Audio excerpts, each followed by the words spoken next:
All right. Welcome, welcome. We are going to have a great webinar today. I can see people already coming in from the waiting room. Hello, everybody. So nice to see you all. Amazing. Good stuff. All right, settle in. We are in for a real treat tonight. So, hello, everybody, and welcome to the Living Well with MS webinar series. This is part of season 5. We've been doing this for 5 years. I can't believe it. We are so pleased to bring you tonight's session with Dr. Aaron Boster, who, if you're not familiar, he is an award-winning neurologist from the Boster Center for MS in my own home state of Ohio. If you have not met me yet, I am Gina Beach. I am an OMSer. I live with relapsing remitting MS. I'm the podcast producer of the Living Well with MS podcast, and I am joining you today from South Wales.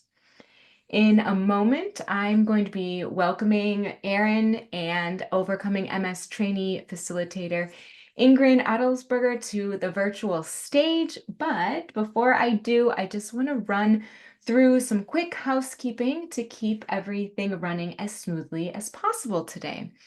So, greetings to all of you watching this on replay in the future. If you're joining us live, please note that we are recording this session and you'll receive a link to access the recording within the next week. And as this is a Zoom webinar, you'll notice there isn't audio or a video component for live participants. However, this is definitely still an interactive session. You'll be able to ask questions using the Q&A tab on your screen. So if you weren't able to submit a question ahead of time, go ahead and do that now. Type whatever you want. We're going to get to as many of those as possible today. We're going to start with all the pre-submitted questions. Remember that your questions, if you are submitting them now, they should be kept pretty generic so that everybody can benefit from the answer. Aaron is unfortunately not able to comment on individual circumstances or diagnoses. So if your question is too specific, we're going to skip over that one. If you do experience any technical problems during this webinar, try exiting your browser and re-entering using that exact same link that you got in your email. We recommend using an up-to-date Chrome browser to access today's webinar. That seems to work the best. We have tried to make this session as accessible as possible, and today we are using subtitles, which you may see in the bottom of your screen, and you can toggle these on and off by clicking the CC Live transcript option in the Zoom panel. As you exit today, there's going to be a short survey that pops up automatically. A lot of people might not even realize that it's a survey and quickly just X out of it, but please try not to do that. It is really helpful to receive your feedback. So it only takes a minute. If you have a minute, please fill it in. It helps us with planning for future webinars. This session will run for approximately 90 minutes. Please remember that Ingrid and I are not medical experts. We will do our best, but please forgive us if we struggle with any pronunciation. And now, without further ado, I'd like to welcome Aaron to the virtual stage, and I'd like to welcome Ingrid to the virtual stage. Hello, hello. Howdy. Aaron, are you ready for your first question? Let's do it. I'm super excited, and thank you guys for having me back. Okay. What advice do you have for someone living with primary progressive MS who feels like that symptoms are worsening? So I think that when we're trying to manage any MS, but we'll take primary progressive MS top of mind, I like to divide my thoughts into 3. Someone with primary progressive MS is at risk of having progression of disability. And at least here in the United States, we have FDA approval to use the medicine Ocrelizumab, which is one of the B-cell depleters. And so I'm very fond of placing people impacted by PPMS on a medicine to try to slow things down. And I recognize as I speak to an international audience that that's not ubiquitously available by all comers. I think where a lot of times neurologists may not be as attentive as I would like is in the second category, which is managing chronic symptoms.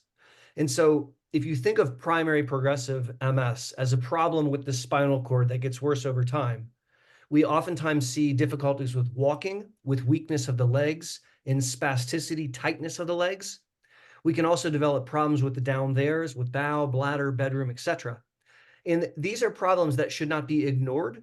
If you're noticing that you're getting worse, I implore you to present to your clinical team, because we have lotions and potions. I joke that I have a pill for every ill. And a lot of times with a comprehensive plan to involve physiotherapy, occupational therapy, rehabilitation, in the like, we're able to help you live your very best life and to stave off a lot of those problems. I said there was 3, and the third category is infrequent in PPMS, but you can have attacks. And so if you're noticing a precipitous worsening, I want you to present so that you can be worked up. Excellent question. Thank you for asking. Okay, so that really means that the more we talk to our doctors, the better care we get. You're a team, and that doctor presumably read books you didn't read, which doesn't make them better than you. It just means they read some stuff you didn't read. And you're a you expert because you know more about your body than anyone else ever could. And so that team comes together. And so you got to come together to do that. So absolutely reaching out saying, hey, I'm noticing that I'm falling a lot more often, or I keep tripping and I'm worried I'm going to fall. Hey, I'm having trouble with my swallowing. I'm noticing that there's a change. Bring this to the clinician's attention so that they can in turn help game out how to make those things better. Okay, as we're talking about primary progressive, are there any updates on that? And is there anything that we should be hopeful for? Yes, I'm fond of saying that if you have to have MS, now's the best time to have it. And I chose that sentence very carefully because I'm not wishing that upon my worst of enemies. That stated in 2024, as we make this recording, there's so many exciting developments within MS clinical research, and many of them are desperately trying to crack the nut of progression of disability. I predict that later on during this conversation, we'll be talking about some of the recent data that was presented at the ECTRIMS meeting as it relates to the BTK inhibitors. Now, there was a readout on secondary progressive MS, which, not to spoil the lead, but was positive. It was successful. And there's another trial, which I'm very proud to have been participating in, called the Perseus trial, studying PPMS. We plan to get a readout in that in about 2 months.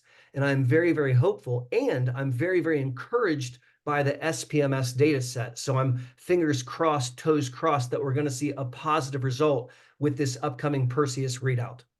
There's a lot of things coming down the pike that are very exciting, and I'm delighted that as an international group of researchers, MS clinicians and researchers are now shifting their focus to look firmly at progression of disability, brain volume loss, and trying to remyelinate and trying to create neuroprotection. So it's a very, very exciting time to be involved.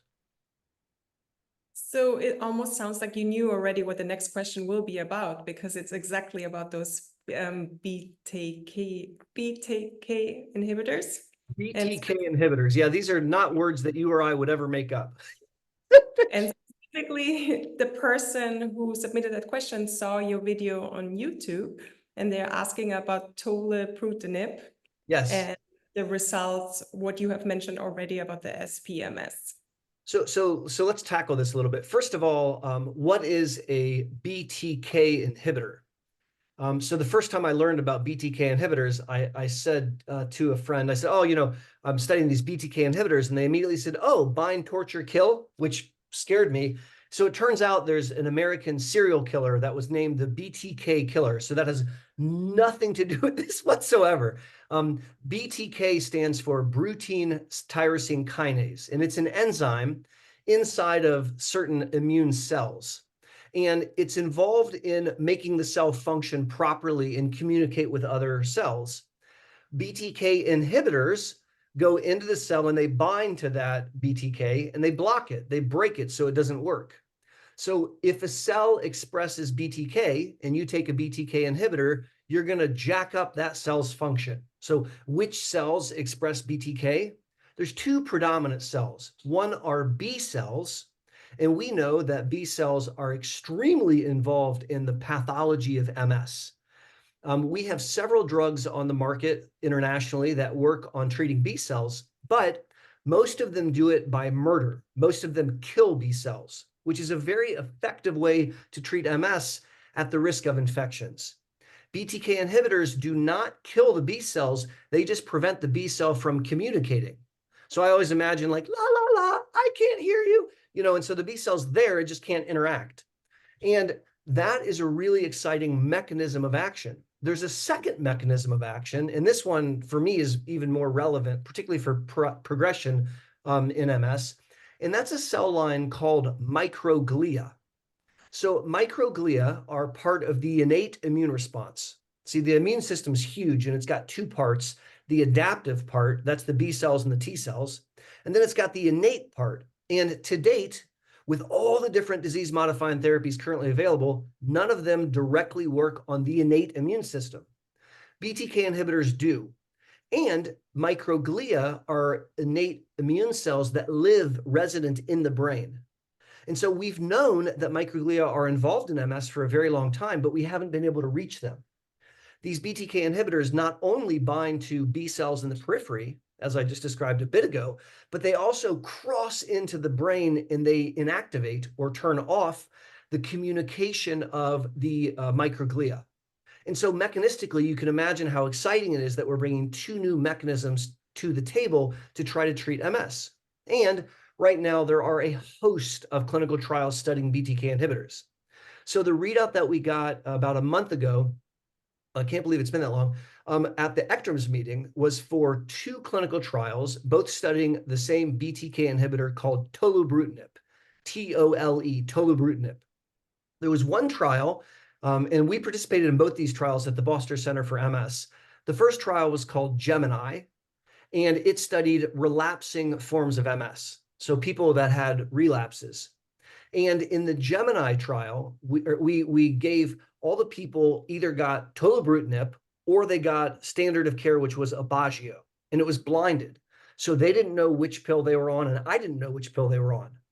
And the strong hope was that this tolebrutinib would outperform the active comparator, the Aubagio. And much to our chagrin, it was a negative trial. Now, to talk about that, what does that mean? That means that tolebrutinib was not able to decrease relapses any better than Aubagio. It did decrease relapses. It did it by about 30%, but that's not better than what Aubagio could bring to the table. It also was not able to shut down new lesions as well as Aubagio could, which was very, very disappointing. And so that trial was kind of it really made us kind of bummed out. However, one thing that I think is relevant in the Gemini trial is it did seem to slow progression of disability. We did notice a difference there. That was not the primary measure, but people with relapsing MS can have progression. And so it did show this inkling of hope that it could slow progression. Now, turn our attention to a second clinical trial that we've also participated in at the Boster Center. And this trial also studied tolebrutinib, but this was a trial called Hercules. And Hercules did not study relapsing remitting MS. It studied people that have secondary progressive MS without relapses. So what does that mean? That means that this is a human being with multiple sclerosis who has a relapsing form of disease, and they used to have attacks, but they haven't had an attack on average in the trial for 7 years. So they have progression of disability. They're getting worse in their disease without attack. So that's the people we studied. And in the Hercules trial, we didn't compare tolebrutinib to a drug because there's no drug that's been proven to be able to do that. And so we were forced to do tolebrutinib against placebo. And the primary outcome measure in the Hercules trial was not relapse rate because these people didn't have relapses. It was slowing disability. And it was a positive, successful result. We found that as compared to the placebo arm, the patients that took tolebrutinib were able to slow their disability progression by 31%, and that's highly statistically significant. And it's also the first time, in my opinion, that we've really been able to robustly decrease secondary progressive MS in a setting where there's no relapses in the background. And so that's very, very exciting. Right now, it's extremely exciting. At my center, we're meeting with these patients and we're rolling them over into the long-term extensions. And it's a really, really exciting time. So you can imagine how thrilled I am for a couple months from now when we get the Perseus data to find out about PPMS. Okay, that sounds really very positive. So back to you, Gina. Right. Hi, Aaron. So nice to see you again. I was hoping you could share your opinion on the new subcutaneous injections of Ocrevus. How was it tested? Did it show to have any effect on progression? Is it the same as the IV? And how is it similar or different to Kesimpta? These are great questions. So when a drug manufacturer develops a drug, and then it's approved by governing bodies, so here in the United States by the FDA, the drug has a life cycle where it's on patent. And this is a period of time when the manufacturer is allowed to produce it without competition, really to gain back the money they've spent on R&D. It's very appropriate in my mind. After a period of time, if there's no changes to the label, it goes off patent, and then it can become made by other people. Which we're seeing with Tysabri right now. Correct. That's exactly correct. Yeah. And it's very common towards the second half of the life cycle, the manufacturer will start to look at new ways of using the drug or new applications for the drug. And one of the two things that Roche, the manufacturer of this medication, Ocrevus, did is they started to test it in children. And so right now we're involved in a clinical trial called the Operetta trial, which is looking at young people, meaning children, teenagers or younger, who have relapsing MS, and we're giving them Ocrevus versus Gilenya. And so that's an ongoing trial with a hope of finding an indication amongst kids. There's a second trial that was done, and this speaks to this subcutaneous, where they changed the formulation. So instead of receiving ocrelizumab via the vein, IV, which is the way that we give it now, it's given subcutaneously. Now, this is not a self-shot like Copaxone or Rebif or Plegridy or Kesimpta. This is a clinic-administered procedure. So you can't do this at home. You come into a clinic, like an infusion center, and they infuse the medicine under the skin. And it's a, quote, 10-minute infusion. Now, 10 minutes is a little bit kind of pushing it. They sort of, not cheat, but they've changed the way it's given a little bit. So they give oral pre-medications, which cuts down on the time that you're being treated. And the first time you get infused, it's going to take about an hour and a half. But then subsequent infusions, it can take an hour from start to finish. Now, we infuse Ocrevus IV over 2.5 hours. I use the rapid protocol, which I was very honored to help participate in development of. And I think most places, at least where I'm familiar, give Ocrevus over 2.5 hours. So the subcutaneous would cut an hour and a half off that time. Some of the patients who participated in the clinical trials found the infusion of the fluid under their skin to be uncomfortable, and they didn't like it as much, but that wasn't ubiquitously the case. And right now, here in the United States, it's a very interesting time. It's now been approved. I haven't seen a big uptick. I certainly have patients that are asking questions about it. As a clinician practicing MS neurology and giving people medicines like Ocrevus, if someone is tolerating what they're on, I'm not really rushing to switch them. But I do think over the next course of the year, we're going to start to find where it seems more appropriate or most appropriate to experiment. I don't mean experiment like we're doing a research project. I mean, the human being and I will decide, hey, let's try to do it this way. And it's very early times. In full disclosure. And then if they want to go back to IV, will they be able to? Is that something, is it? That will be decided, at least in the United States, in part by what the insurance company will cover, but it's intended to be a decision between the clinician and the patient. So that should be okay. In speaking with the manufacturer, they've made efforts to make sure that it's parity. So they're not going to try to force someone's hand that they have to do the newfangled sub-Q or the old school infusion. It really should be left up between the clinician and the patient. And so we'll see how this plays out over the next year. Cool. Yeah, that's so an exciting place to watch, I guess. Yeah, more options are always better. I think so too. The more options we bring to the table, that's just always a good thing. Yeah. Do you know anything about the results for the remyelination drug trials on metformin and clemistine? Where is that at? And if and when a remyelination drug does come to market, do you think will that stop further demyelination, or is it the kind of thing where it will only fix what's already been damaged? What's your knowledge of that? So the concept of remyelination sounds magical. we get out a Harry Potter magic wand, we Expelliarmus, and then we do something and we just put the plastic coating back on the wire. Whoop, you just put it back on and now everything's fine. And the reality is that the science required to do that, we haven't been able to achieve just yet. It's actually very, very hard. The way that babies and young people myelinate is fascinating.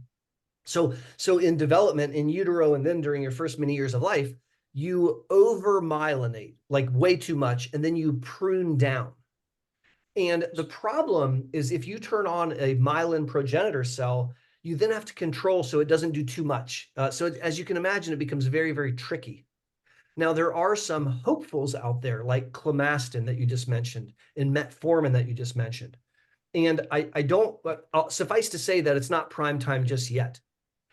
Interestingly, clemastine is available. It's an antihistamine. And I've had some patients that have said, hey, can you just prescribe it for me? Which I have done. And most of them have opted to stop the medicine because it's profoundly sedating. Metformin is used ubiquitously here in the United States for various types of type 2 diabetes. And scientifically, there's a rationale that it might actually help with MS. It creates this fasting state kind of metabolically in the body. And that may have some really, really wonderful things related to MS and in particular, possible remyelination. The way I think about it today, as we have this conversation in October of 24, is I want to keep my patient in as good a ship shape as possible. So when that is available, they can benefit from it. So adhering to a lifestyle, and I think an excellent lifestyle example would be OMS with the 7 tenets, but adhering to a healthy lifestyle, and in my opinion, taking the most effective DMT that you're comfortable with at present are all mechanisms to help you be able to receive that medicine when it's finally available.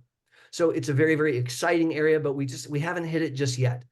Fingers crossed and stay tuned because we keep trying.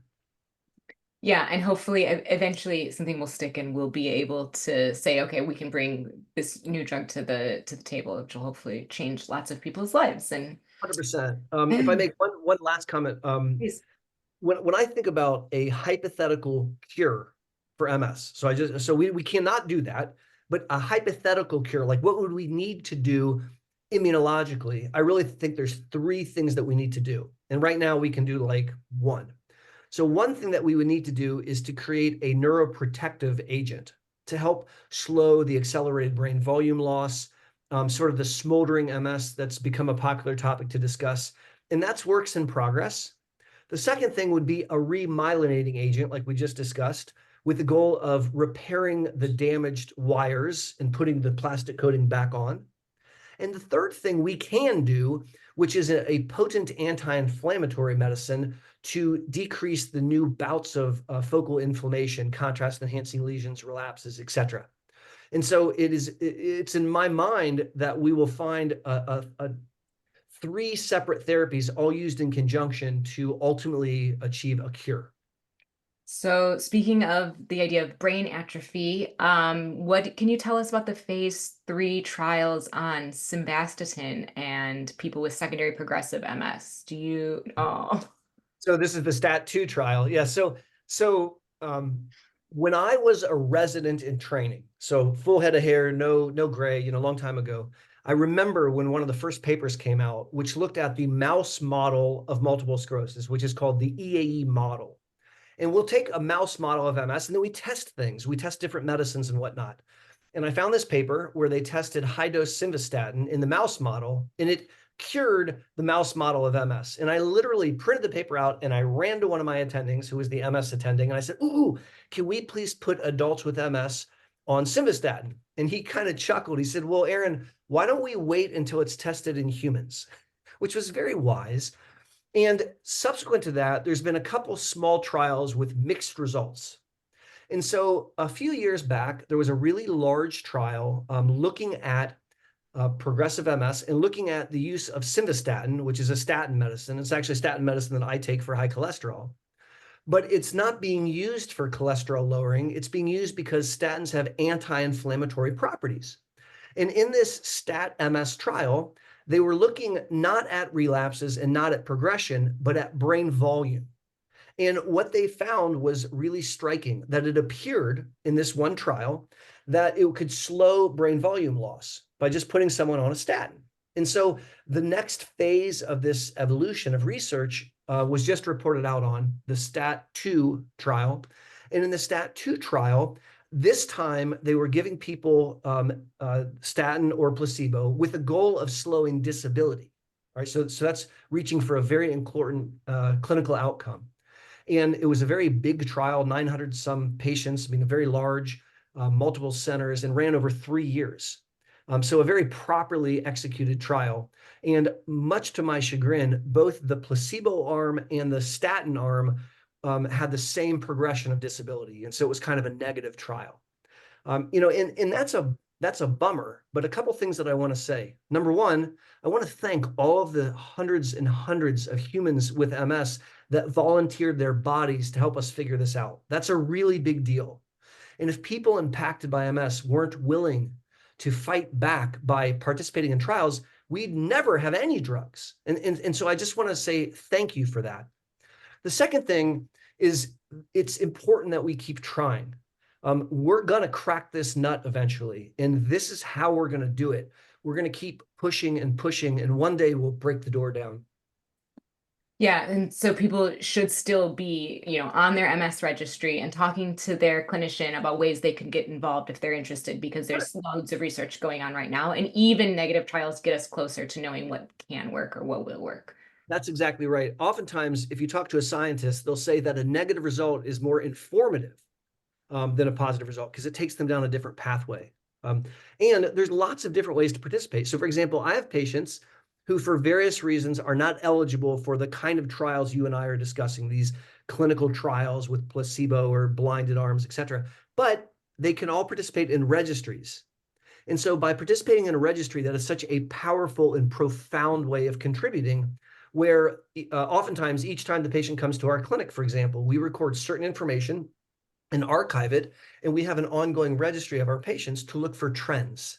And we don't do that in isolation. Our clinic participates in a very large project with lots of different clinics from around the United States so that we can pool the data and look for trends and look for directions for movement. Very, very exciting times. And so absolutely, if you're listening to this right now and you're impacted by MS, or someone you love is impacted by MS, have a conversation with a clinician about a possible opportunity for trials. Yeah, I know I fill out my quarterly survey for the MS UK registry, and I, just my little drop in the bucket to help the research move forward. So thank you so much, Aaron. Not a little drop. It's a big drop. It's very, very important. So thank you for doing that. Very welcome. I'm going to pass you back over to Ingrid for the next few questions. Okay, so we're going to shift a little bit talking about fatigue. And if I read correctly, about 80% of people have fatigue. So maybe something that a lot of people would want to hear, that answer that you have. Would you recommend any medication or supplement for fatigue? And are there also other ways to treat it? Yes. So fatigue, as you point out, is the single most common symptom in multiple sclerosis. All age groups, all phenotypes, it's the #1 symptom. And at least in the United States, it's the leading cause of loss of work amongst people with multiple sclerosis. So people don't leave work necessarily because they have difficulties with walking. They leave work because they can't stay awake or they can't process and perform their tasks. And yet fatigue is invisible. It's exceedingly frustrating for many of my patients, at least here in the United States. When you say to someone, "Oh man, I'm tired," they say, "Yeah, me too." Almost like, "Hi, how are you?" "Yeah, how are you?" "I'm good, me too." Without even like hearing the person, "Yeah, I'm also tired." And when I try to help a spouse understand what their loved one is experiencing, here's the best I've come up with. If you went to work on Monday and then came home and had dinner with your family, and then after you have dinner, don't go to bed. Watch my YouTube channel. Watch YouTube all night long. Don't sleep at all. The next morning, take a shower if you choose, and then go to work on Tuesday and work all day Tuesday. Come home Tuesday night, and after you have dinner Tuesday night, you and I will go for a walk, and on the walk, we'll talk about fatigue. Because that's the closest I've come to trying to encapsulate what my patients share with me, the profound nature of pathologic fatigue. where they're desperately trying just to kind of stay awake, let alone trying to take in the information they're being given. Now, the good news is fatigue is exceedingly treatable. We can treat fatigue, and actually we can treat fatigue with a lot of success. So just for the sake of discussion, let's pick 10 things that we can do to treat fatigue. And I promise to end with a couple of medications, because when you're treating a symptom, it's not an or, like you take a medicine or you change your lifestyle. It's an and. It's a let's do everything that we can to help you live your best life. So 10 things, so keep me honest here. Number one is improving sleep. Now, don't poo-poo that. A lot of red-blooded Americans, at least, sleep like crud, and we go to bed at midnight or 1 o'clock, and then we wake up at 6 to go to work, and we got up 4 times in the middle of the night to pee, and we are completely exhausted. And in the setting of multiple sclerosis, if you don't get restorative sleep, you're literally cutting yourself off at the knees before you even start your day. So addressing frequent urination at night, called nocturia, addressing spasticity and pain, addressing insomnia, really helping optimize sleep hygiene is a critical step towards improving sleep. If you have sleep apnea and you snore and it's not being treated, nothing I do is going to reverse that. But getting you to the sleep doctor and finding a CPAP mask that works can be life-changing. So that's number one. Number two is to clean up your diet. And a lot of times when I say that, my patient will kind of roll their eyes. But I double dog dare you to remove sugar from your diet for 1 month. I dare you. Invariably, if you take my challenge, you'll search me out online and say, Dr. B, wow, because it is remarkable how sugar worsens fatigue. I literally, as I've been practicing medicine now for 2 decades, have grown to feel like sugar is a poison. And the more we cut sugars out of our diet, and that includes all the nasty ones that you see in American foods like high fructose corn syrup, for example, getting that stuff out of your diet is instrumental in helping with fatigue. And if you want to kick it up a notch, you can really start to look at food quality and avoid heavily processed foods, fried foods, fast foods, diet foods, and any food that has an ingredient that you can't pronounce, because that's not a food, that's a chemical. And I don't want you to eat that. I'm sorry, my cat's tail just bopped into the screen. So that's number two. Number three is to exercise. And a lot of people say, are you crazy? Did you just hear me tell you how exhausted I am? But here's the kicker.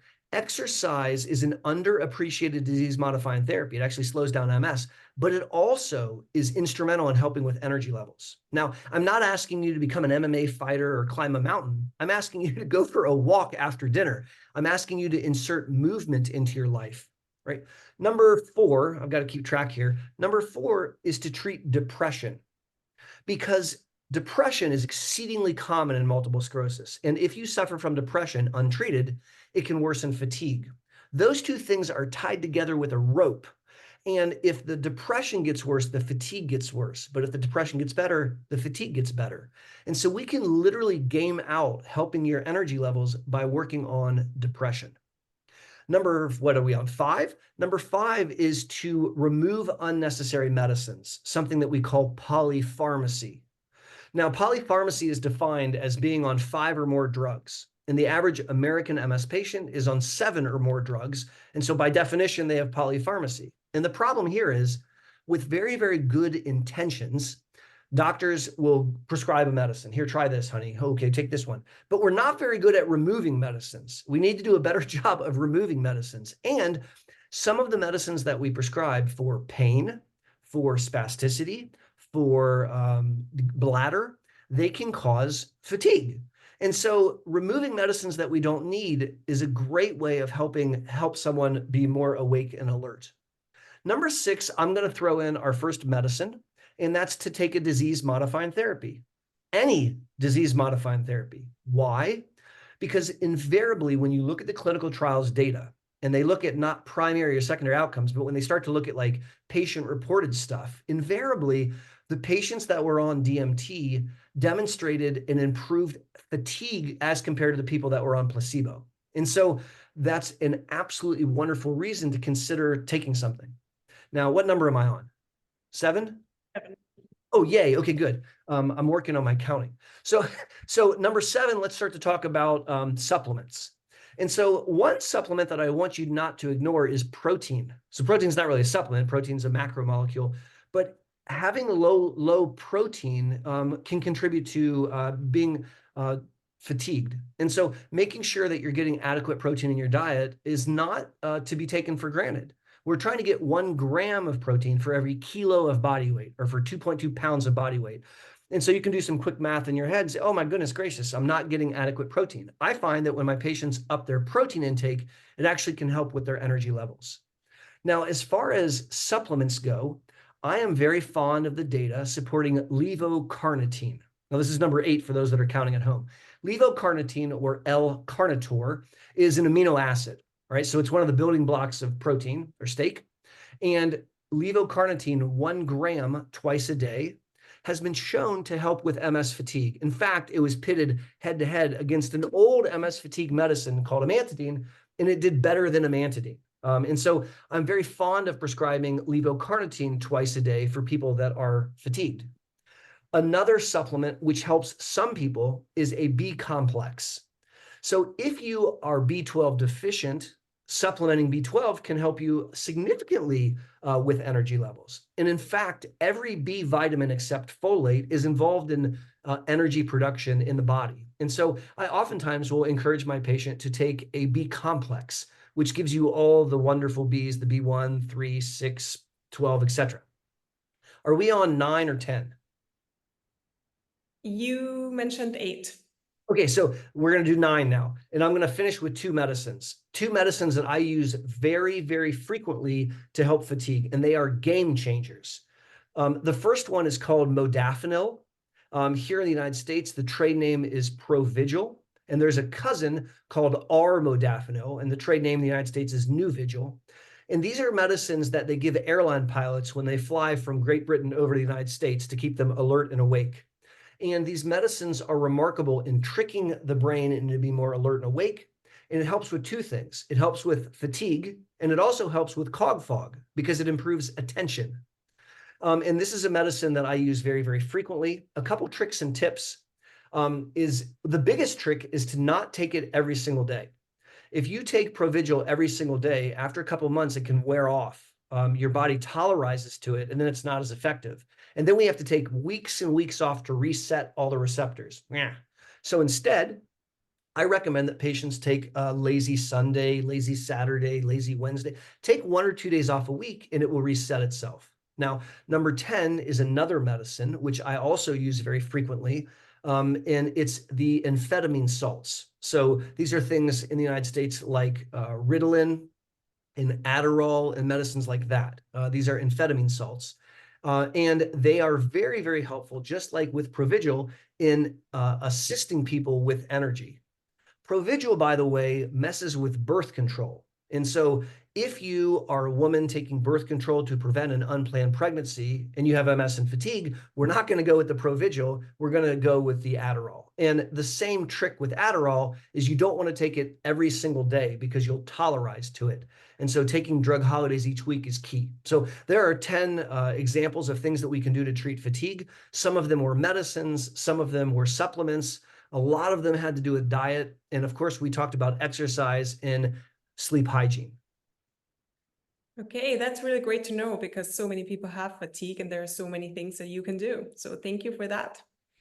So now the next question is about what treatments options you would give to somebody that has been recommended a bunch of disease-modifying drugs over the years, but due to pregnancy or breastfeeding, they have waited. So what kind of treatment would you give them?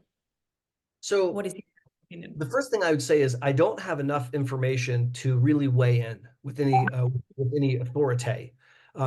What I'm hearing is this is someone who's had MS for a while, and because of family planning, haven't gotten on a medicine yet, and so now they're looking at medicines. I'm very fond of saying I want to put you on the most effective disease-modifying therapy that you're comfortable taking.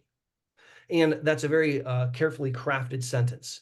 I personally vehemently disagree with the escalation model of MS. And I'm delighted that there's now research that's starting to prove that point, that starting on the most effective agent is a lot better long-term than starting on something of low efficacy and then seeing how it goes and escalating later. So I want to put you on the most effective drug that you're okay taking. The second part of the sentence is very important also because I'm not the one taking it. And so you have to feel comfortable with the thing that I'm giving you. And typically when I have a patient in clinic, and this is the conversation we're having, or we're going to start a medicine, I go to the whiteboard and I will write up in my order of preference of efficacy, the first, second, third, and fourth options that I want to talk about. And I start with the first one, which is, in my opinion, the most effective drug that they're eligible for. And then we talk about it. We talk about the good, the bad, the ugly. And if they say, okay, let's do that, then that's what we start. And if they say, I don't want to do that, I downgrade my option to something that I still think is really good, but maybe not as good. And then we talk about that. And then we'll go to option 3 and option 4. And if they get to option 4 and they don't like it, I tell them to think about it and I go get a cup of coffee and then we start over. But I can't give more specifics right now because I lack enough information to say anything further. Okay, thank you. And what is your personal and professional opinion? How can we support if we don't have MS, but our loved one has MS? That's a beautiful question. One of the 7 tenets of overcoming MS that I'm very fond of doesn't get enough cred. And that's the incorporation of the family, because you don't have MS by yourself. You have MS with your village, right? You don't get to do this by yourself.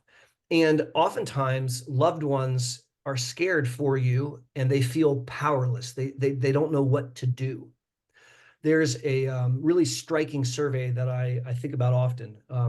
It was called Versus MS. It was kind of a survey that looked at the soft underbelly of MS, asking some 1,500 some people with MS and about 500 care partners all these questions. And what they discovered was really striking. 2/3 of care partners, so your spouse in bed with you at night, is scared to death about your progression, and they're not bringing it up because they don't want to upset you. 2/3 of the people with MS were scared of their progression, and they didn't want to tell their spouse because they didn't want to upset them. So now you have 2 people wearing their nighties and their nightcaps, and they're in bed together, and they're both terrified of the exact same thing, and they're not talking to one another. And that's travesty. So my first suggestion is to sit down at the proverbial kitchen table and say, hey, I love you and I'm scared and I don't know what to do.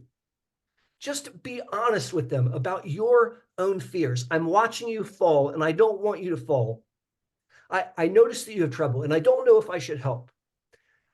Sharing with the person with MS that you love them and that you care about them and you want to know what you can do is a really, really great way to start.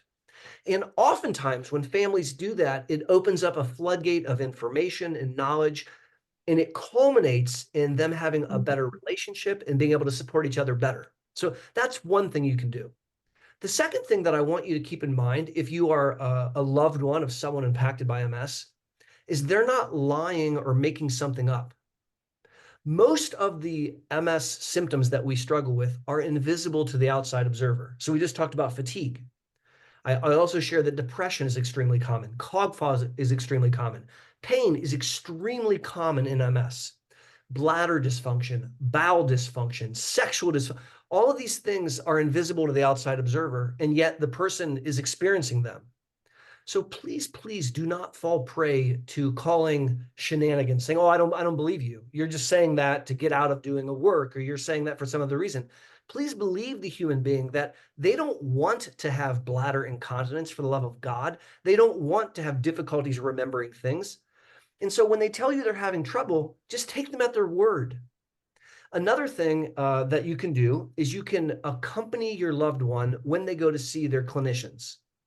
Going to see the MS neurologist is sometimes kind of scary and it can be overwhelming. It's not uncommon that when folks come to the Boster Center for MS, they may travel hours to get there by car or sometimes by plane, and they're really tired when they get there. And then they had to go through Columbus traffic, which would scare most humans.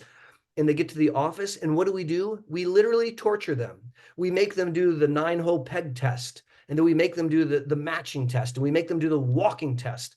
And we do all these poking and prodding. We have them fill out all these papers, and we kind of highlight the MS. And then they find themselves in the room with the neurologist, and they don't have lots and lots of time. Maybe we're only going to spend a half an hour together. And the neurologist I'm pelting them with questions, and it can be very, very overwhelming. So when you bring a loved one, they're an extra set of ears. They can listen with you. They can take notes for you so that you don't have to try to talk to the neurologist and take notes. And they can be an advocate and say, before we leave, remember you wanted to ask the doctor about your fatigue? And it's a powerful, powerful way of helping that person with MS ensure that they are heard and ensure that their concerns are addressed. Because what can happen in that crazy, whirlwind of a clinic visit is you get back in your car and say, wait, I forgot to ask about the sexual dysfunction. And now you're, relegated not to see the neurologist again for quite some time. So those are all ways that I think a loved one can really help someone impacted by MS live their best life. Yeah, thank you. Reminds me of sometimes I visited my neurologist. Yeah. So back to you, Gina. Great. Is gadolinium, which is the dye used in MRIs, harmful to the brain and kidneys? And when should we definitely have this, and when can we skip it? Yeah. So this is a very, very contentious, heated topic, and people get very emotional about this topic. So there's a high likelihood that I'm going to piss off some people with my answer, but I'm going to give you my honest answer. When you are trying to diagnose somebody with multiple sclerosis, we have increasingly benefited from the MRI technology to make the diagnosis more accurate and to make it faster. So those are really big deals. And, excuse me, when you diagnose someone with MS and you order MRIs of this and this and this, having contrast at that time, I think, is absolutely critical. I think it's absolutely critical because the presence of enhancing lesions can confirm a diagnosis when otherwise you may not have it. So that's a situation where, in my opinion, I think it's critically important. Now, after you're given an MS diagnosis, if the clinical team is then getting serial MRIs on you, like, for example, standard practice at the Boster Center is to do an MRI of the brain once a year. And I like to do an MRI of the cervical spine every couple of years. And it used to be ubiquitous that we always ordered contrast. And it's fallen a little bit out of favor here in the United States. And here's what I tell my patients. If you allow me to get contrast, I learn more information. I would submit about 20% more. And I made up that number 20%. I don't have a study, but just in my looking at MRIs, 20 sometimes a day, I learn more when I have the contrast available to me. But if you don't want the contrast for whatever reason, well, then don't get it. I still benefit from the MRI. We can still learn a lot of information. And there's a very small amount of stuff we might miss, but it's not worth a battle royale or what have you to sort out if it's okay or not. And so that's how I practice. I still prefer to get contrast if I'm able to. And if the patient is uncomfortable, then we don't do it. Now, the first part of your question is critically important. Does contrast damage your kidneys? Does contrast hurt the brain? So there's different kind of contrast molecules. One contrast molecule is, they're called linear gadolinium molecules, and those are bad. So linear molecules can be sequestered in various parts of the body, including the brain. And I don't ever recommend that someone gets a linear contrast molecule, gadolinium molecule. There's another kind of contrast or gadolinium called macrocyclic molecules. So cyclic like a circle. So macrocyclic molecules are not sequestered in the brain, and I'm not worried about them. Whether or not the person is going to have problems based on kidney can be determined a priori by looking at their kidney function. And so it's appropriate to look at kidney function before you give someone an MRI with contrast to make sure that their kidneys can handle it. And if they have normal kidney function, I'm not worried about their ability to clear that. Now, I want to be clear. I'm not getting labs to prepare for an MRI, but we get labs several times a year. And I can look at them and say, okay, look, a month ago, your kidneys were gorgeous. Let's giddy up. So that's my opinion about contrast. Great. Yeah. And that's in line with what my neurologist did. I had one for undiagnosis, but now I just have, I don't have contrast anymore because they're just comparing to the previous MRI. Totally different topic. Can B-cell depletion therapies prevent MS progression, or do they add to it? Some people in the audience have noticed that their walking has decreased in speed or their gait has changed since being on Ocrevus. So let's use a little clinical data to answer the question.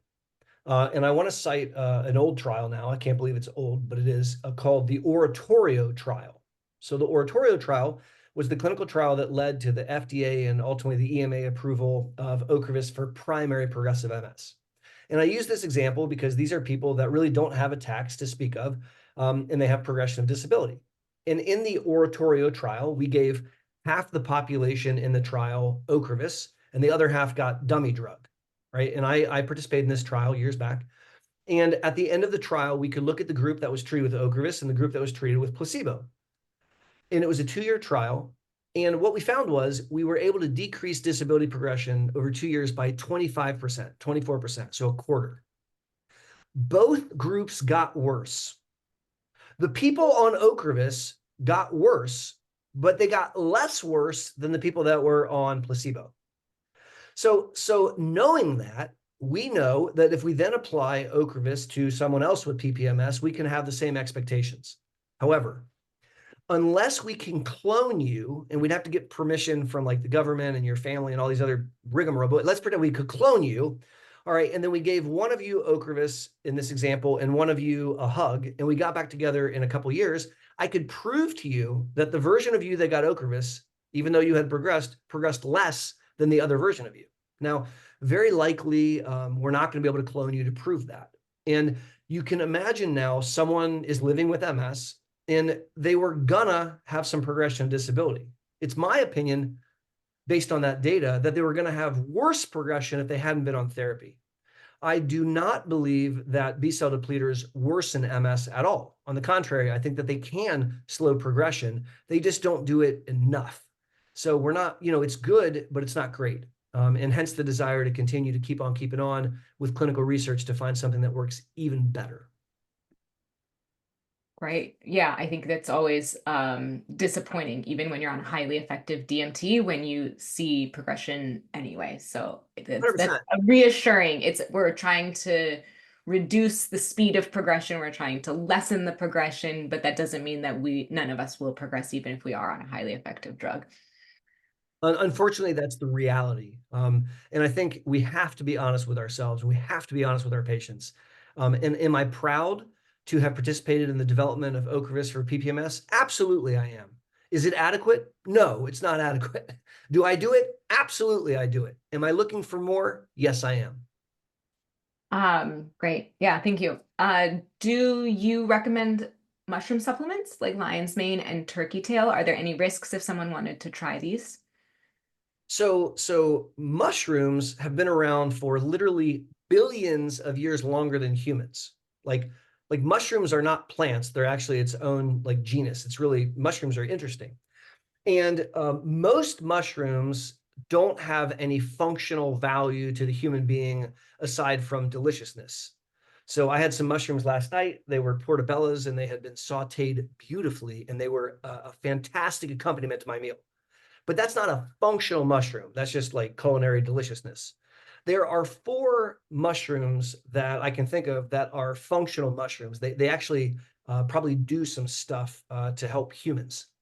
And if you look at other types of medicine, like for example, in traditional Chinese medicine, there's a lot of application of these functional mushrooms.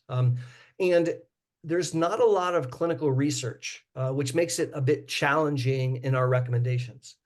I'll talk about lion's mane for a second, because lion's mane gets a lot of popular press in the interwebs with good reason. So lion's mane, which is a really cool looking mushroom, it looks like a white lion's mane, hence the name. And it's supposed to taste like seafood, it's supposed to taste like fish or crab. I've never actually eaten it. I've only taken tablets of it, which didn't have any taste. And what it does is really neat. It helps increase some of the tropic factors that improve the development of neurons. And it also mimics our own tropic factors to do that. And so it would sound like taking this would be really good for cognition and things like that. And it's oftentimes taken with that indication. The problem becomes, in my opinion, knowing what you're getting. So if you order capsules of lion's mane, it's very hard, at least in the United States, where it's not regulated at all, to know what's actually in it. And so one of the things that I would recommend someone who is interested in lion's mane to do is to either grow it yourself, because it's not hard to do, or to get it from a very reputable source. I found this guy in California. He's got a company called Fresh Caps, and he doesn't know me and I don't know him, but he's got a great website and he produces his own mushrooms. And so that's a resource that I sometimes will send patients to look at. I'm not trying to promote him. I just think it's a cool effort. And so if somebody wants to take functional mushrooms, I don't think there's a strong contraindication. We have to be careful. We have to sometimes check their liver enzymes and things like that. But the one thing is I would want my patient to tell me so that I know, so that I can factor it into my thinking. All too often when we see a patient in clinic, we say, what are the medicines that you're taking? And they'll list the medicines that they're prescribed. So I prescribe this, this, and this. What else are you taking? And they have a list of supplements, but they didn't think they were being asked to present that. So they just don't share that. So I need to know that. I don't have a problem with a non-proven, non-allopathic therapy as long as 3 criteria are met. Number 1, it's not too expensive. And only your family can comment on whether something is particularly too expensive. But I would submit that most of the time, these mushrooms are not terribly expensive. Well, heck, you can grow them. The second thing is they need to be not dangerous. And I'm not aware of very serious health concerns with any of these functional mushrooms, although I absolutely want you to talk to your doctor before you take them. Number 3 is, in my opinion, it shouldn't be instead of something that I know works. So if you said, I'm going to stop my disease-modifying therapy for my MS in exchange for taking lion's mane, I would be worried about that. But if you said, I'm going to keep taking my disease-modifying therapy for MS and I'm going to take lion's mane, I would say that's really cool. Where did you get it? And so I think that more research is needed. And I think it's still kind of early days, to believe it or not. But I have a lot of patients. There's a coffee product which is made and sold in a lot of supermarkets in the United States. And it's got a lot of these functional mushrooms, cordyceps and the like in it. And a lot of my patients tell me that they really like it and that it helps with energy. Now, is that because it's got caffeine in it or because of the mushrooms? I don't know. But it's something that a lot of my patients report enjoying. You mentioned the B vitamins. Overcoming MS recommends omega-3s and vitamin D. Is there any other vitamin that your patients have had success with or that you would recommend people looking into if they were interested? So this is just Aaron's opinion. I'm a big fan of taking a multivitamin because a lot of American diets don't have adequate micronutrients and vitamins and minerals. And so if you throw a multivitamin in, I feel like you're covering your bases. Is that required? No, but I just think that's an easy way to make sure that we're getting all the stuff we need. I am a big proponent of supplementing vitamin D3. If you can go out in a halter top for 15 minutes in full sun, you can absorb 5,000 international units of D3, which is a really good price point because it's free. But in Wales, just like in Ohio, for half the year, you would freeze to death and get frostbite in places that you don't want frostbite. And here in the United States, you'd probably get the cops called on you for walking around outside near naked. And so that's not a viable option throughout the course of the year. There are foods that are very high in D3. So for example, fatty fish like salmon and tuna, which I find to be delicious, are high in vitamin D3. But the amount that you would have to eat to get 5,000 international units a day would be like 10 portions of dinner salmon. Like literally, like you'd have to eat a whole salmon, which I think is hard to do. Same thing with egg yolks. Egg yolks have D3, but you'd have to eat like cartons of them. And so oftentimes I end up suggesting that my patients take a D3 supplement. And so that's to me like a really, really important one. And I actually check vitamin D25 OH levels, a lab twice a year to make sure that I'm keeping my patient above 50, but below 100. That's the sweet spot for me.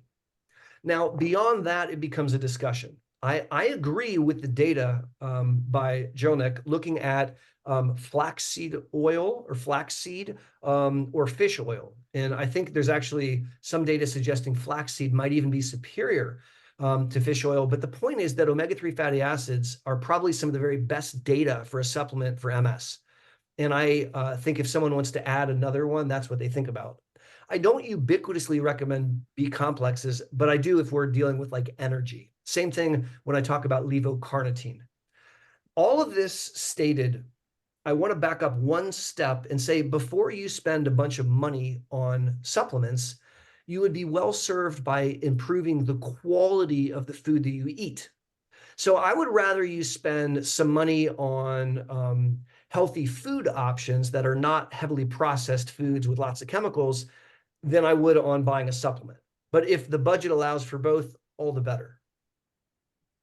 Right. Yeah, absolutely. Right. First from the food and then supplementing truly as a supplement if you can't get it from the diet. Wonderful. Thank you so much. All right, passing you back Sorry, two over. more. I can't Yeah, that's help okay. myself. Sure. Okay. Good. So we mentioned protein, and I just want to bring protein up again. All right. So making sure that you have enough protein, I think, is in some ways more important than supplements. And I want to add in another one, fiber. So fiber is an indigestible solid, and it's really, really important in MS, I think. Not because it slows down MS, but because it can help with a bunch of really important things like gut health. People impacted by MS can suffer from something called dysbiosis, which is a weird word that means the gut bacteria that populate your colon aren't the right populations. They're naughty. And we don't know why that happens, but it happens. And I oftentimes will have people take a probiotic, which is the healthy gut bacteria. But when you take fiber, prebiotic fiber, this is fiber that you can't digest, but your gut bacteria can. They eat it. And it helps you metabolize your food by feeding them. Then they do a better job of helping metabolize your food. And fiber helps a lot with constipation because fiber plus water is like a sponge and it bulks up the stool. So you have a big bulky stool that's easy to hold on to and easy to get rid of. And it helps deal with diarrhea, which some of my patients have because it bulks up the stool. And so adding prebiotic fiber, typically they're like 28 grams a day is where I shoot for, is another helpful supplement. Okay, now I promise to stop. No, that's really great. Thank you so much. All right, passing you back over to Ingrid. Okay, thank you. So you are already in the direction of what we're talking about. Like, we all have the friends that go like, oh, really? Is that lifestyle doing anything for you?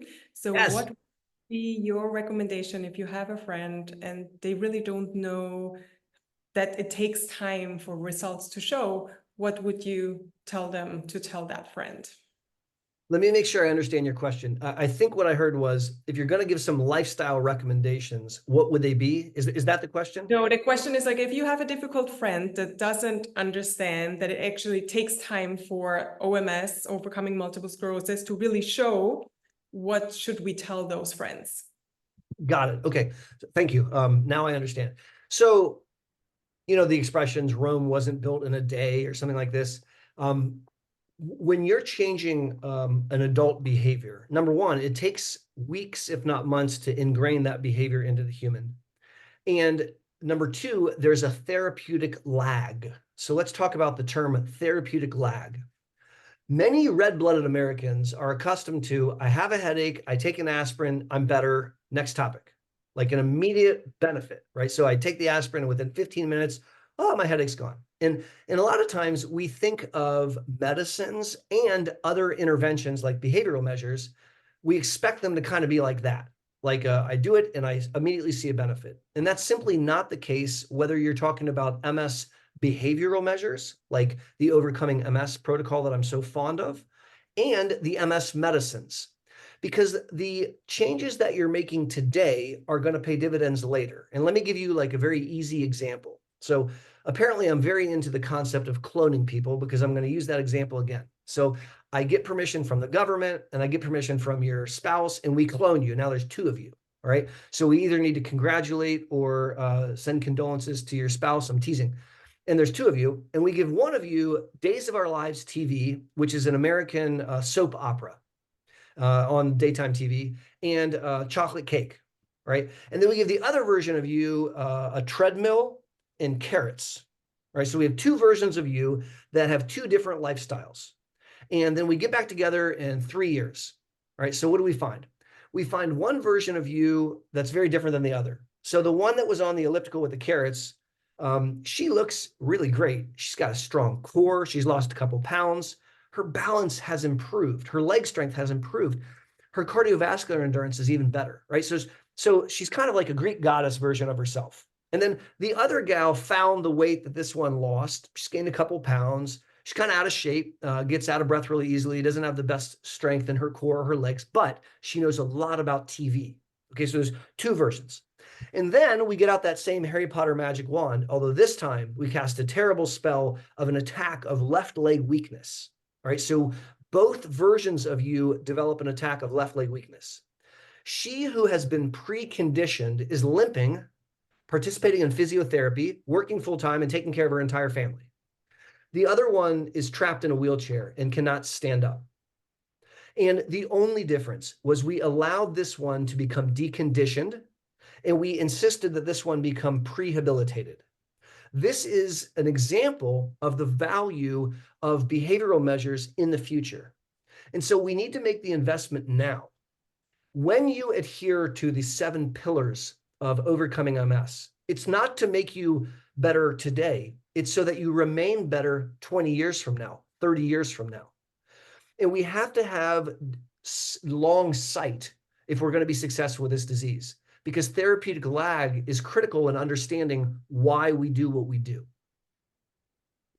So that's a good example that we should tell all of our friends if they don't believe that what we're doing actually makes a difference. Sorry, I can't help myself. One last one. Think about this. Just think about physics. If I give you a backpack with 10 pounds in it and you have to walk, you're carrying 10 extra pounds on your legs. And if, God forbid, you have a weak leg, that's 10 extra pounds on that weak leg. Not good. If I remove the backpack, I remove 10 pounds off that weak leg, although the backpack might actually be your gut. So it's weight that you're carrying on your body. And simply by losing weight through behavioral measures like exercise and healthy eating, by meditation and mindfulness and all the things, you're actually making the physics of moving easier. And so I think that's very, very important. Okay, now I will be quiet. Okay, thank you. We actually have another question about following a healthy lifestyle. Is it possible to reduce or even remove lesions in your brain or spinal cord? So the party line is when we see a white spot, all right, we call that a T2 hyperintense lesion. So that's a white spot on the MRI. That represents an area where inflammation has occurred, right? So the blood-brain barrier has been breached and the naughty autoreactive cells leave the bloodstream and they enter into the brain where they see the holiest of holies, the supercomputer, but they think they're looking at a bad guy and they attack it with inflammation. And that brings in water and it brings in a bunch of cells and the water leaves a puddle. And so that's a lesion, a spot. And that lesion, we see, we don't know anything about when it occurred, and we don't know the underlying pathologic process. It could be demyelination, it could be remyelination. We don't know, we just know where it occurred because it just shows up as white. And there are times where someone has an MRI and they have very inflammatory lesions that are sometimes new and they're big and they're ugly and scary. And over time they get smaller, right? So that can happen. Sometimes lesions can become so less conspicuous that they're hard to find on the MRI, and that's very, very exciting. So it is possible that lesions can shrink. I am not suggesting that that's common because I don't feel like it's common, but it can happen. Now, this answer is actually a little bit tricky because if you move chronologically forward in time as you age, when you look at people 50s, 60s, 70s, sometimes their brain volume is shrinking, and so are the lesions. So the lesions look smaller because everything's smaller, and that's not the same thing. That stated, I have a dear patient of mine who's down in Florida, and when he comes to visit me and we get an MRI, he takes screenshots of the lesions, and he meditates every morning on making them go away, which I love. I think that's so powerful. So he stares at them and he concentrates on making them go away. I love that. Okay, now it's about shifting our gears to driving. What suggestion would you give for somebody that wants to learn to drive? Should they use an automatic? And how can they manage stress and fatigue during the lessons and also for the test? So, driving is an intense experience and it's stressful. And I know this because I have a teenager who's currently going through driving education. So getting into the car with my teenager is a terrifying experience, both for my kid and for me sometimes. Not that they're a bad driver, but come on now, it's scary.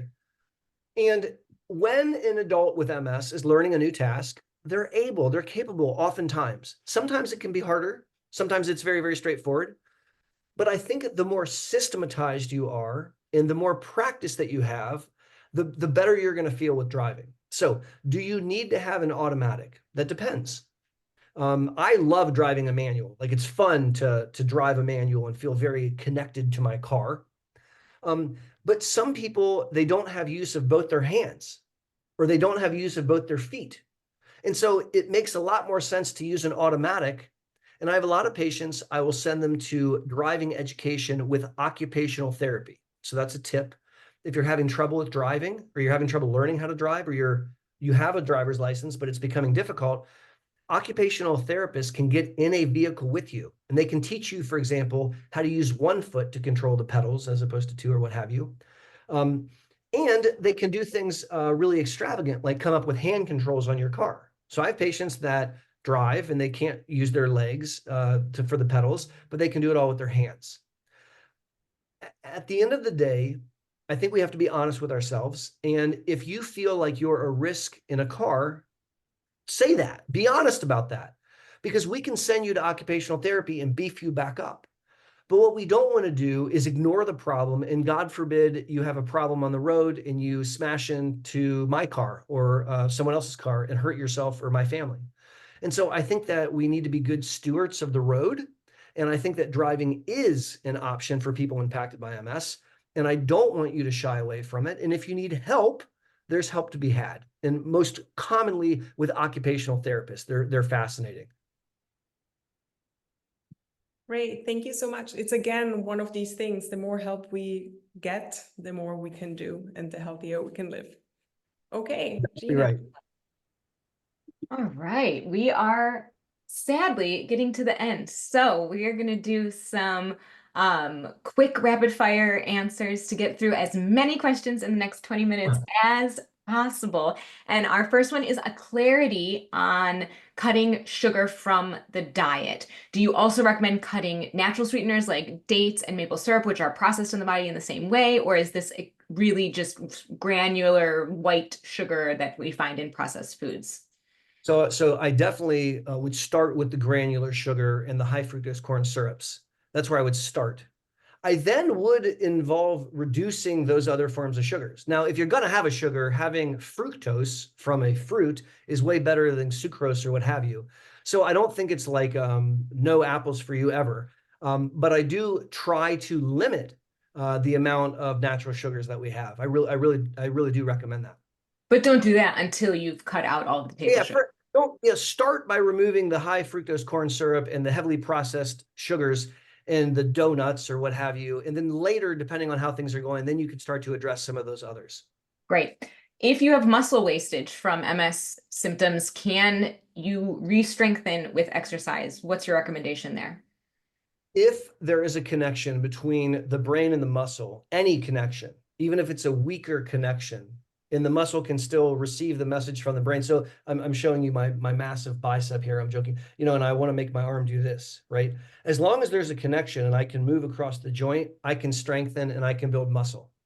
Now, that doesn't mean it's going to be really easy. It might be super, super hard, and you might need assistance through physical therapy to do it. But yes, you can rebuild muscle. I'm not selling snake oil like you're going to be an Olympic athlete. But I absolutely think with the appropriate physiotherapy, if the joint moves, you can strengthen the muscle. Yeah, and this is why we recommend exercise with the Overcoming MS program, no matter whether it is from your bed in a lying down position, from a seated position, or if you're running, like, you can do it no matter what your current level of activity is. What is the current evidence for using red light therapy or photobiomodulation to help with nervous system and rebuilding cells? So this is research that is fledgling in my experience. It's just being explored, I feel. And when I first heard about someone's going to sit under a red light to help their MS, I thought that sounded silly. Like I thought that sounded nonsensical.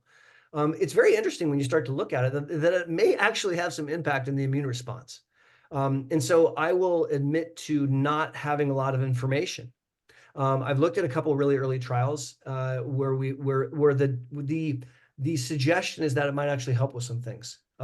Again, red light is not dangerous. Actually, I'm in my little YouTube studio and I have a red light right here, right? So you can put that in a light bulb and expose yourself to red light till the cows come home. It's not dangerous. And it's also, this is not expensive. And so as long as we're doing it in addition to other things that we know work, I'd say giddy up. And I think it'll be really exciting as we learn more. Oh, sorry, I'm supposed to be fast. Yeah, absolutely. And I think this is like a place where the physical therapy research it's not necessarily in happening in neurology. And I know I can last in an infrared sauna way longer than I can last in a traditional sauna. So, you know, try it. It can't harm you. Great. All right, back to Ingrid for the next three. Okay. What is the link between sleep and relapses? Good one. I am not familiar of data where if you lack sleep, it triggers a relapse directly. Stress is bad for MS on multiple fronts, and inadequate sleep is a great way to increase stress.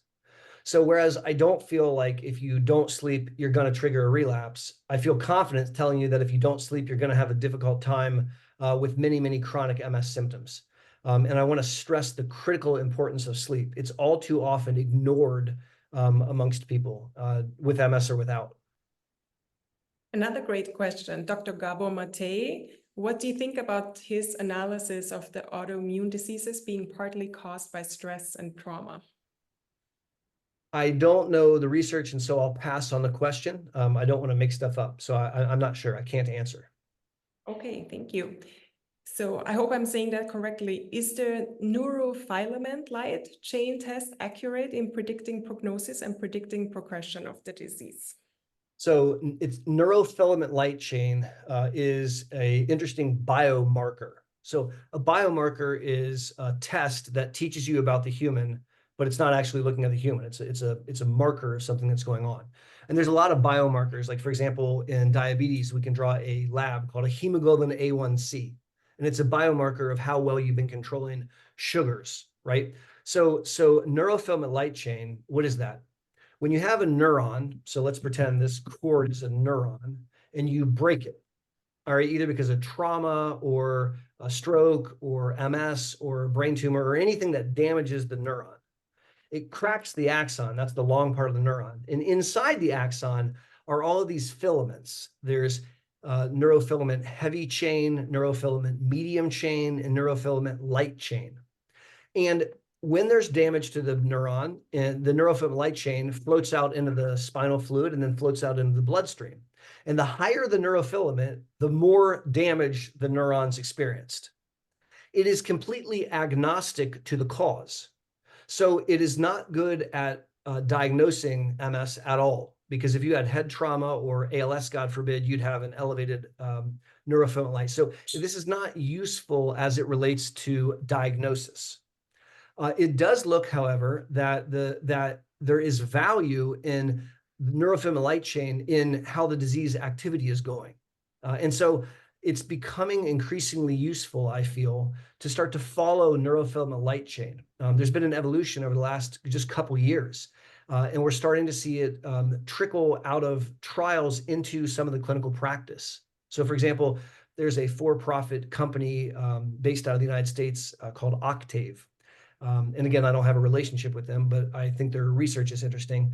And they've made a test, a blood test, and it doesn't look at just neurofilament light chain. It looks at 18 different biomarkers, which in aggregate are actually even more accurate at predicting activity than neurofilament light chain by itself. Now, this is not ubiquitously available in the United States yet because it's not covered by insurance and people have to pay out of pocket. So it's not prime time yet, but if it was universally available, I would probably be checking it a couple times a year, probably 4 times a year, to aid in my surveillance of how patients are doing.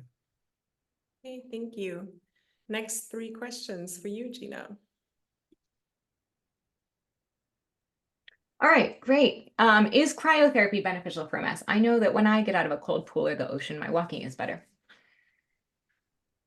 I don't know data about cryotherapy being better. I do know that changes in temperature can absolutely have an impact in people impacted by MS. Some people with MS struggle when it's too hot outside, and some people with MS struggle when it's too cold outside. And I can't make a ubiquitous comment for all comers. I think if people notice that they fare better after a cold shower, then I would endorse doing so. But I wouldn't force you to do that otherwise, because that could be a little torturous. Great, but also it's cheap, it's easy, it doesn't contradict anything. Go ahead and do it. Not gonna Yeah. hurt you. No. Yeah. What are your recommendations for vision problems and getting vision back or retraining after having some optic nerve damage? So first I want to treat the optic neuritis. So I want to give you a course of steroids to hasten the recovery and to quell ongoing inflammation. There's one small study that seizure medicine called Dilantin may actually help facilitate. So sometimes we'll add that into that cocktail, if you will. We're going to probably track the person's vision with low contrast visual acuity and ocular coherence tomography, OCT, to kind of see how things are going. And then we're going to have to see how much vision is lost. Occupational therapists are getting a lot of playtime during this discussion because they're so very, very helpful. And one of the ways that they're very helpful is in helping with low vision problems. So if you went from seeing normally to only seeing with one eye, God forbid, or had diminished vision, then you may need to learn some new ways of doing things. For example, new ways of driving, new ways of reading or navigating. And so occupational therapists can help you a tremendous amount with that. Great. Yeah. And then I think under perhaps talked about symptom of MS, what do you suggest for help with focus and concentration? So our entire discussion earlier, the 10 things that we commented on to help with fatigue, are all 100% applicable to focus and attention, because to me, that's a form of fatigue. I call that cog fog or cognitive fatigue. And so find and replace everything I just said, and it suffices in its entirety. Can I go back to vision for 10 seconds? Yeah, of course. I have a dear patient of mine who is blind in one eye and can see literally with a pinhole in the other eye. Very serious, very, very affected by his MS. And he presented to my clinic a couple months back wearing very, very fashionable glasses. He had on these very lovely glasses.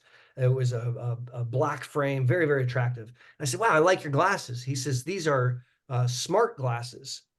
And he can look at something. He can't see it. And he can say to the glasses, what do I see? And the glasses will describe what he's looking at, which is really, really cool. So I don't know which company that was, and I've only seen one patient with it, but man, that was really a neat thing. And so That's really cool. I've not heard of that. Cool. All right. All right, over to Ingrid. Okay. McDonald's criteria. Would an updated version be good because you could get diagnosed quicker, or would it help to avoid misdiagnosis? Both. So when you're trying to come up with diagnostic criteria or criteria for something, you want to deal with the accuracy. So how accurate is it? And the speed at which you can do it. And so when you think about the diagnostic criteria for MS, starting with, say, Posner criteria in the 80s, we then evolved and had the first McDonald criteria, and then we've had repeat renditions. So we had McDonald 2001, McDonald 2005, McDonald 2010, McDonald 2017, and now at the most recent ECTRIMS, we had the newest rendition. Every single permutation allows us to diagnose more accurately and faster, which is really, really, both of those are critically important. And so the most recent diagnostic criteria got rid of some fluff and really brought to bear some new imaging techniques, which are reassuring to confirm MS diagnosis. So yeah, both and both are very, very important.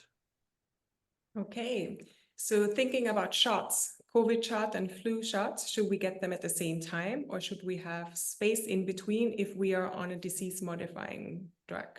I would do them at the same time because adults are not very good at getting vaccinated. And if I can get you to receive one vaccine, I want to get them all done so that I don't have to risk you not coming back. I got both the flu and the COVID vaccine at the same time. And I encourage my patients to do the exact same thing. So that way we can just knock them all out. Okay, perfect. Thank you. When you treat your patients, do you discuss the risk for family members, and what information do you provide then? Yeah, absolutely. I think that's required. And it's in keeping with Overcoming MS focus on family. And so I like to talk a little bit about statistics. So in the Midwestern United States, where I practice and live, the risk of MS in the general population is about 1 person for every 350 people.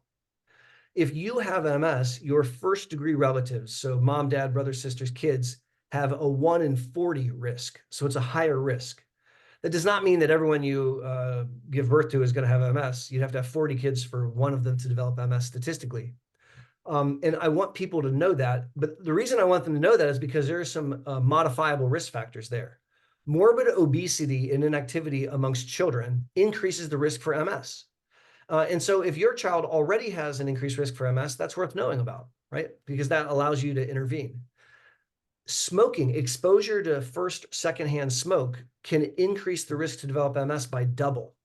And so I've never met a parent that wants their kid, smoke up, Johnny, but I want families impacted by MS to be even more aware of the danger of having their children exposed to secondhand or firsthand smoke, because it would increase the risk. The reach goal, which we can't do yet, would be to prevent children from getting Epstein-Barr virus, so mononucleosis or the kissing flu, or glandular fever. Those are all the same condition caused by EBV. And the data now supports the idea that exposure to EBV may be one of the requirements to develop MS. And so right now, 95% of the American population is exposed to EBV, which means it's like a really successful virus. But if we were able to prevent a generation from getting EBV, I think it might remarkably diminish, if not stop, MS in that generation. Really cool. I had it too, of course. Okay, Gina. Okay, we are down to the wire. What about headaches and MS? What do you have recommendations for those? So people impacted by MS are at very high risk of having headaches, way higher than the general population. And sometimes nature is too generous, because it's not just migraines. You can have occipital neuralgia, you can have pain in the back of the mouth, you can have optic neuritis, which can cause pain, you can have migraine headaches, you can have tension headaches, you can have cluster headaches. Oh my goodness. The good news is all of those are treatable. And so it starts with prioritizing what's important when you talk to the neurologist, and not forgetting, hey, I have headaches really frequently. So we treat a lot of headaches at the Boster Center for MS. We only see people impacted by MS. We do a lot of headache Botox, where we use botulinum toxin to knock out headaches. We use a lot of the newfangled monoclonal antibodies, which are really, really remarkable at decreasing headaches. And there's a host of anti-epileptic and antidepressant medicines that have excellent efficacy in decreasing headache frequency. So don't take that laying down. We can treat it. Great. So talk to your team and get some answers, try some stuff, see what works for you. Great. What's your recommendation about discontinuing medication as you age? Is it risky? Is there benefit? When would you discontinue a DMT? In the spirit of speaking quickly, I always discontinue a DMT at death. So never once in my career have I continued someone's disease-modifying therapy after they've passed away, because I think that's completely stupid. And there's zero data to support doing it. That stated, until they die, if they have neurological features that they're fond of, like seeing or smelling or walking or having an orgasm or wiggling their finger, then I want to maintain those neurological features. And if they have MS, their immune system is at risk of attacking them. And so I want to keep them on their disease-modifying therapy. I think it is ludicrous, actually, that neurologists have gotten so ageist in their perspectives.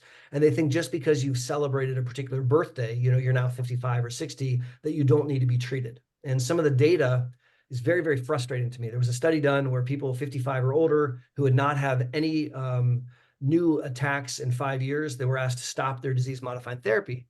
And the authors inappropriately concluded it's safe to do that because only 1/3 of the people progressed in their disability. There weren't any attacks. But I know, but we know that it's like an inverse, right? We have attacks when we're younger, and we know we have brain atrophy when we're older. So why wouldn't we want to prevent that? If my mom is amongst the 1/3 that progressed because you took her off her medicine, that's not okay. And everyone I treat is somebody's mom. And so I think that it's nonsensical to stop. But I always stop at death. I've never once continued. So I have a very firm answer there. All right. And what are your tips for foot drop? Would you recommend electrical muscle stimulation? How can we treat that? It's really common, another common symptom. Yeah, so let's talk about some assist devices that we can use for foot drop. Now, physiotherapy is very important for foot drop, but there's something called a foot flexor, which is nothing more than like so pretend this is my foot because I'm not very flexible. I can't bring my leg up here. So this is my leg and this is my foot. And there's a Velcro strap here with a bungee cord to your shoelaces and it cocks your foot up. All right, and that costs like 20 bucks on Amazon. And that's a really easy breezy way. Next, we get to what's called an AFO, or an ankle foot orthosis, which is like a L piece of plastic shaped the back of your leg and your foot, and you put it in your shoe and you put your foot and lock it on your leg, and it just keeps your foot up. And sometimes that can be very, very helpful. I'm more fond of the electrical stimulation options. And the most exciting one that I've used is something called the Psionic Neural Sleeve. And that's psionic with a C. Again, I have zero relationship with the company, but I wish I did because I think their device is super cool. It's a neoprene sleeve that goes from the bendy crack of your leg down to your ankle. And it's got electrodes on the quadricep and the hamstring and the front of the lower leg and the back of the lower leg of the calf. And it's hooked up to a smartphone. And so it can stimulate the muscles at the right time to create normal gait mechanics. And so that can be really, really helpful for someone who has not just foot drop, but also has weakness at their hip. And so I like that device very, very much. Nice. Thank you. And then over to Ingrid for our very last questions. This has been really great. Thank you so much, Aaron. Crazy how fast that was. I hope it's okay that we're going to be a couple more minutes. Let's try. Yeah, let's do it to it. Thank you. So how do you find a doctor that you can be a team with? So doctors are like plumbers, right? So we're helpers. And if you hired a plumber to put a sink in, and the plumber started to say, you don't want a sink there, what you really want, and then they started to tell you a bunch of other weird stuff, you would just ask them to leave your house and you'd hire a different plumber, right? So not every plumber is going to be great for every household. And the same thing's true with doctors. And so I think it's important that you share your perspectives and that you share your goals. And one of the things that I think is very, very helpful is to share with the doctor your life goals. Say, hey, 5 seconds, 4 life goals I want you to help me with. I want to climb Monte Picchu, want to finish my master's degree, want to walk my daughter down the aisle when she gets married. Those are my goals, doc. Help me get there. Get them on your team.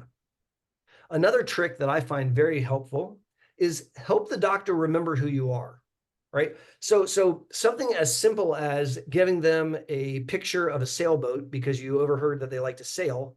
I assure you, having received things like that you remember that. And so just help the doctor remember, oh, that's that gal that sails.